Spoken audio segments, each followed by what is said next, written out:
क्या बात है, क्या बात है। महामंडलेश्वर स्वामी शैलेशानंद भी हमारे साथ मौजूद हैं। शैलेशानंद जी, राम दरबार की प्राण प्रतिष्ठा का ये बेहद पवित्र मौका, इससे पहले रामलला की प्राण प्रतिष्ठा पूरे देश ने एक साथ देखी थी और आज राम दरबार की प्राण प्रतिष्ठा होने जा रही है। तो इस मौके पर हम चाहेंगे आप हमारे दर्शकों को जरा बताएं राम दरबार की महत्ता के बारे में। रामाय रामभद्राय रामचंद्राय वेदशे रघुनाथाय नाथाय श्री सीताय पतये नमः। भगवान राम के राम राज्य दरबार की प्राण प्रतिष्ठा की शुभ मौके पर समस्त देशवासियों और विश्व को हार्दिक शुभकामनाएं, क्योंकि ये इतना पवित्र दिन है। उस दिन भगवान श्री राम लला का इस सुंदर आगमन हुआ था और आज राम दरबार का आगमन अपने राजमहल में हुआ है। ये बहुत शुभकामनाओं की दिन है और बहुत सुंदर दिवस है कि आज हम इस परम सौभाग्य को देखने का सौभाग्य भी हमें प्राप्त हो रहा है। ये समस्त देशवासियों के लिए और समस्त सनातन धर्मियों के लिए बहुत बड़े परम UEM Jaipur is a perfect target for prospective students aspiring for good jobs, good education with future-ready skills. कह सकते हैं परम सौभाग्य का दिन है।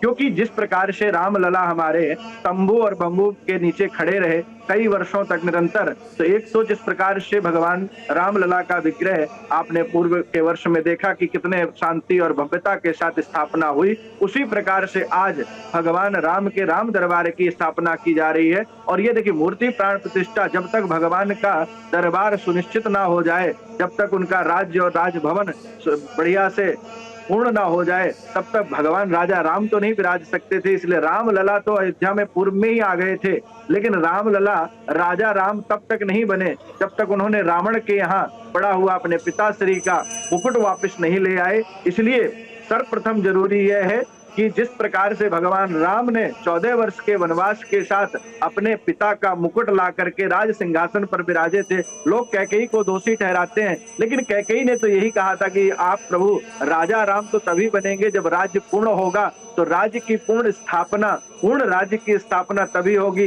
जब आप राजा बनेंगे, लेकिन राजा तब बनेंगे जब राज मुकुट आपके सर पर धारण होगा। तो उसी प्रकार से आज भव्य दिव्य राम मंदिर बनकर के तैयार हुआ है, राजभवन राजमहल बन के तैयार हुआ है। तो अब राजभवन में ही राजा प्रवेश कर रहे हैं। ये आज हमारे लिए समस्त सनातनियों के लिए बड़ा सौभाग्य और परम दिव्य दिन है। इसको धूमधाम से अपने घर में, ज्यादा नहीं तो हम यही कहेंगे कि 11 दीपक अपने घर में आज जलाएं और भगवान राजा राम के आगमन की भी तैयारी, जिस प्रकार से राम लला की हमने उत्सव को मनाया था, उसी प्रकार से हम सभी सनातन धर्मावलंबी आज राजा राम दरबार की प्राण प्रतिष्ठा के शुभ दिन पर हम इस प्रकार से अपने घर में भी दिव्यता भव्यता के साथ भगवान राम के राजा राम दरबार की प्राण प्रतिष्ठा का आनंद और उत्सव मनाएं।